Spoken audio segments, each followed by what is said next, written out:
la première chose que tu dois travailler, mec, ça va être ton image. Ce que tu vas dégager, comment tu t'habilles. Là, comment je suis présenté à toi, tu le vois bien, c'est la tendance et c'est la mode en ce moment. Mais ça fait aussi très élégant. C'est le quarter zip. Ça veut dire que aujourd'hui, tu peux tout à fait le porter dans une situation où tu vas travailler, comme dans une situation où tu peux te retrouver dans un date, comme dans une situation où tu vas poster une story qui va faire que les gens voient aujourd'hui quel est ton style vestimentaire, quels sont tes outfits, comme elles aiment si bien dire, les femmes, et qu'elles puissent t'identifier à une certaine catégorie d'hommes. Tu n'es pas obligé de tout le temps porter ça. Ça ne veut pas dire que tu représentes aujourd'hui ce que tu vas renvoyer. Mais le plus important dans un premier temps, c'est l'image. Donc fais attention à toi. Soigne ta tenue, soigne également ton visage. Pense à faire tes contours assez régulièrement quand c'est possible. N'hésite pas à adopter très rapidement une routine skincare pour que tu puisses te retrouver à avoir une peau, en tout cas la plus agréable possible à regarder. Entretiens-toi, va à la salle de sport, mange correctement, évite de consommer trop d'alcool, évite tout ce qui est cigarettes, etc. Parce qu'au final, c'est ce qui va ensuite venir ternir que ce soit tes ongles, que ce soit tes dents, qui va jaunir aussi le fait que tu aies une barbe. Si tu as une barbe, fais en sorte d'avoir une barbe entretenue. Tout le monde n'a pas la même possibilité d'avoir une barbe fournie.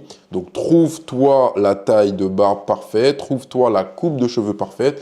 Tout le monde n'est pas fait pour avoir un taper, tout le monde n'est pas fait pour avoir une crête espagnole. C'est à toi de déterminer le style vestimentaire et la coupe qui va bien. Point important quand tu soignes ton image, choisis aussi tes tenues en fonction de l'environnement dans lequel tu vas être. Fais attention à ça, tu ne vas pas te présenter dans un hôtel 5 étoiles, palace, avec un jean troué et des baskets. Tu feras quand même un minimum d'efforts. C'est la même chose sur l'image que tu vas renvoyer et la vitrine que tu voudras renvoyer. Instagram, c'est très important parce que c'est ta vitrine sociale, mais ce n'est pas juste une vitrine. C'est censé être l'extension de qui tu es dans la réalité. C'est la raison pour laquelle il va falloir faire attention à ce que quand tu vas commencer à poster des choses, que ce soit aussi la réalité derrière. Si tu as l'habitude de t'habiller comme ça et que tu le postes, il faut qu'on puisse le voir au quotidien.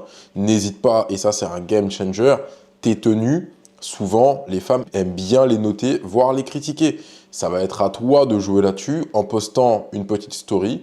Tu es dans ton ascenseur, tu passes devant un miroir de comment tu es habillé aujourd'hui, surtout si tu vas travailler. Ou peut-être parce que tu es sorti manger avec tes potes ou tu es sorti boire un verre.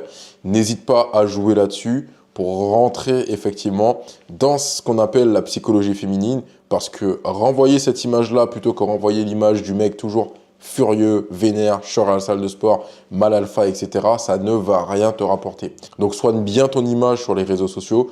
Une photo de profil claire, une biographie qui suscite l'intérêt, un nom ou un pseudo qui soit facile à épeler et à taper dans la barre de recherche, des stories à la une qui soient catégorisées, un beau feed également avec une belle colorimétrie où quand on arrive dessus, on puisse se dire « Ok, je comprends et je vois quel est l'univers de ce gars-là, je sais exactement quelles sont ses passions et je sais exactement sur quoi rebondir si une femme aujourd'hui devait venir t'aborder. »